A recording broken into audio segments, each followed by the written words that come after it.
Welcome to ஷைசி maths YouTube channel. ஒரு competitive எக்ஸாமுக்கான கொஷின் பார்க்கலாம். அதாவது இந்த கொஷினை நம்ம பார்த்த உடனே டக்குன்னு புரிஞ்சுக்கணும், அதுக்கு என்ன பண்ணணுங்கிறது நம்ம தெரிஞ்சுட்டு பண்ணணும். ஓகேவா? சரி, இது பார்க்குறதுக்கு முன்னால் சப்ஸ்கிரைப் பண்ணாதவங்க எல்லோரும் சப்ஸ்கிரைப் பண்ணுங்கள். சரி, இந்த கொஷின் பாருங்கள். The radius of a wheel is 35 centimetre.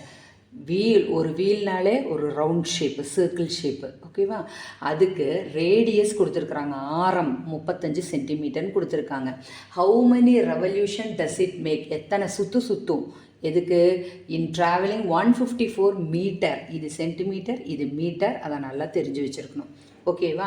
சரி, சென்டிமீட்டர் இவ்வளோ இருக்குது. முதல்ல ஒரு சுற்றணுன்னாலே அது என்னது நம்ம கண்டுபிடிக்க வேண்டியது? சுற்றளவு. சுற்றளவுங்கிறது இங்கிலீஷில் சர்க்கம்ஃபரன்ஸ்னு சொல்லுவோம். அதுக்கு 2πr, 2πr அதுதான் நமக்கு ஃபார்முலா. ஓகேவா? 2πr அப்படின்னு வரும். அப்போது இதை எப்படி எழுதலாம்? 2 × 22/7 இன்ட்டு ரேடியஸ் எவ்வளவு? 35. இது அடிங்க, 5 2 10. 10 இதால் மல்டிப்ளை பண்ண பெருக்குனா என்ன வரும்? 220. இது எதில் இருக்குது? சென்டிமீட்டரில் இருக்குது. ஓகேவா?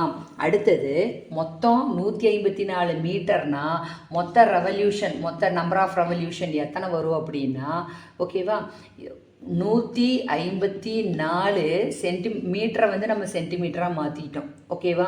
ஏன்னா இது சென்டிமீட்டரில் இருக்கிறனால ஒரு மீட்டருக்கு 100 சென்டிமீட்ரு.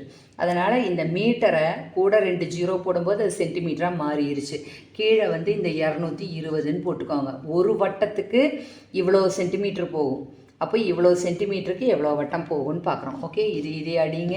இது 11th டேபிளில் பண்ணால் இது ஒரு தடவை, இது ஒரு தடவை, மிச்சம் 4 தடவை 44, இது ஒரு ஜீரோ. ரெண்டையும் 140 அடிங்க. அப்போ எத்தனை வருது நமக்கு? 70. A 70. இதுதான் நமக்கு ஆன்சர் இதில். ஓகே, புரிஞ்சிருக்கும்னு நினைக்கிறேன். சப்ஸ்கிரைப் பண்ணுங்கள், லைக் பண்ணுங்கள், ஃப்ரெண்ட்ஸ் எல்லாருக்கும் ஷேர் பண்ணுங்கள்.